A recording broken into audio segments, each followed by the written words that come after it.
Hey there, everybody.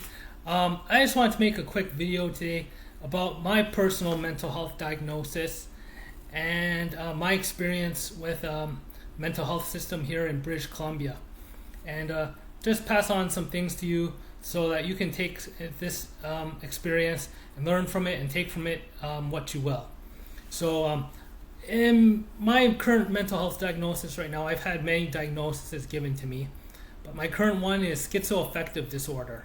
So I just wanted to really clarify that mental health is not like mental health diagnosis doesn't mean that you hallucinate, you hear things, that you that like it's portrayed in Hollywood, like A Beautiful Mind, where he's hallucinating and things like that, and hearing voices and everything like that.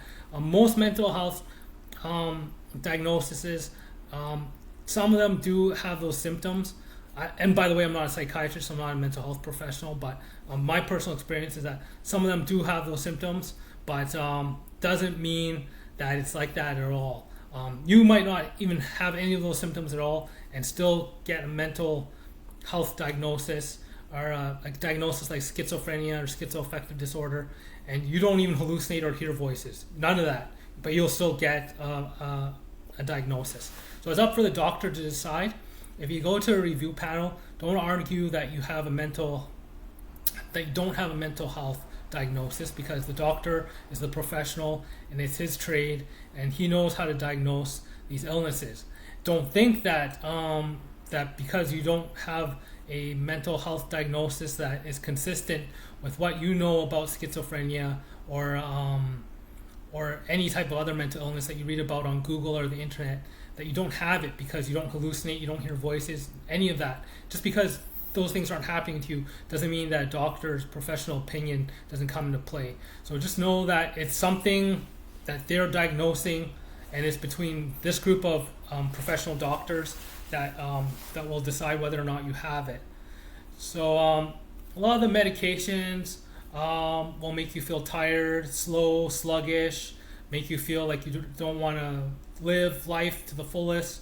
And if that's the case, and sometimes you ask the doctor to tell the doctor that, and you communicate to them that you don't want to be on these medications, and they say, well, you'll get used to it, or you just have to take them. And that's just not the case. You don't have to take them, and you don't have to do what the doctor says.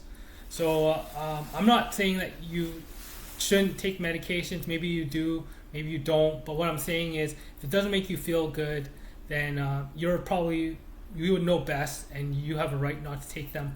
And you should go to a review panel and perhaps get off your medications if that's what you feel is best.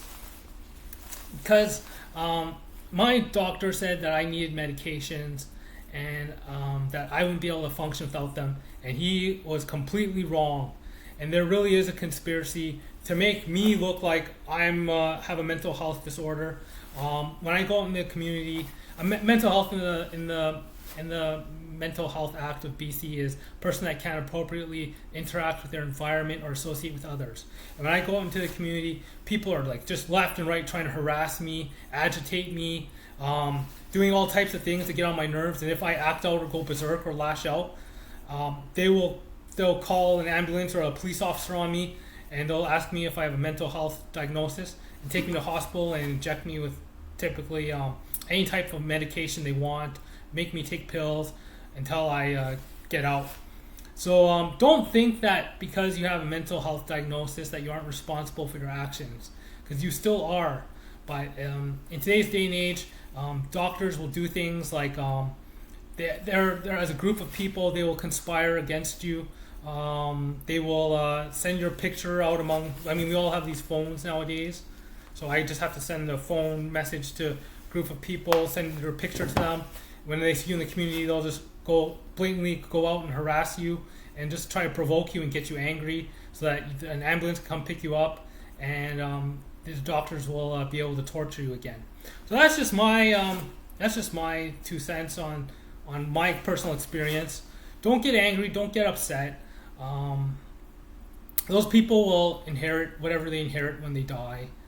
If you're a good person like I was and didn't really necessarily do anything wrong, and you were brought up here in the system and lived through the system, and now they're diagnosing you with a mental health illness. I mean, that's their prerogative. But I mean, I went to school 40 hours a week, 5 days a week, 40 hours a week, 5 days a week. There's plenty of time to be teaching me things or doing whatever they wanted to do to me. I was still a law-abiding citizen when I got out of school. Didn't get into too much trouble, but they still went after me and tried to do this to me for whatever reason. And so this is just my advice to you. Just present yourself as a normal person. Be honest. If there's people gaslighting you, telling you that, and then people trying to provoke you and agitate you, communicate that to your doctor or communicate it to people, and they'll understand. Because I'm not lying. There's people going around provoking me and trying to agitate me in the community, and I didn't do anything necessarily wrong. They're just trying to get me taken into a hospital and get me tortured, chemically tortured again. So there's a conspiracy here. Might have to be related to my poker past. Might be related to whatever. I don't know. But that's just my advice to you, and I just wanted to make this video to just let you in on what's going on and how you can deal with things a little bit better. Okay, talk to you later. Bye. Peace.